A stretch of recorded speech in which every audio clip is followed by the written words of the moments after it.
بسم اللہ الرحمن الرحیم۔ معزز ویورز، آج ہم انشاءاللہ مخرج نمبر 7 پڑھیں گے۔ مخرج نمبر 7، زبان کا درمیان۔ زبان کا درمیان جب اوپر کے تالو سے لگے تو اس سے جیم، شین، یا ادا ہوتے ہیں۔ زبان کا درمیان جب اوپر کے تالو سے لگے تو اس سے جیم، شین اور یا ادا ہوتے ہیں۔ یہ کہاں کہاں سے ادا ہوتے ہیں یہ تصویر میں دکھایا گیا ہے۔ میں تھوڑی سی اس کی وضاحت کر دیتا ہوں تصویر سے۔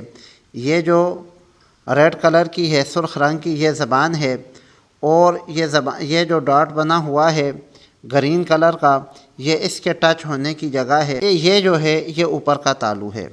تو یہ زبان جب اوپر کے تالو سے دانتوں سے تھوڑا سا پیچھے ٹچ ہوگی تو یہاں سے جیم ادا ہوگی۔ پھر آگے شین دیکھتے ہیں۔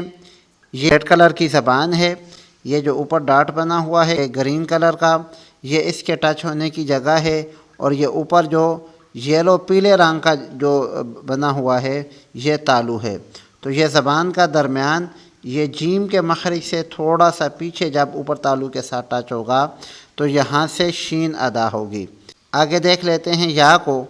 یا یہ زبان جو ہے یہ اوپر کے تالو کے ساتھ شین کے مخرج سے بھی تھوڑا سا پیچھے گلے کی طرف اوپر تالو کے ساتھ لگے گی تو یہاں سے یا ادا ہوگی۔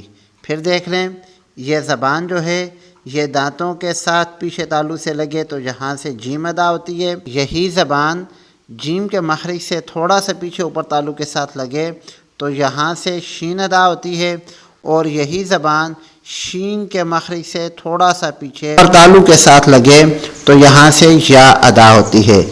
جیم، شین، یا، ان حروف کو حروف شجریہ کہتے ہیں۔ گویا مخرج نمبر 7 جو ہے یہ حروف شجریہ کا مخرج ہے۔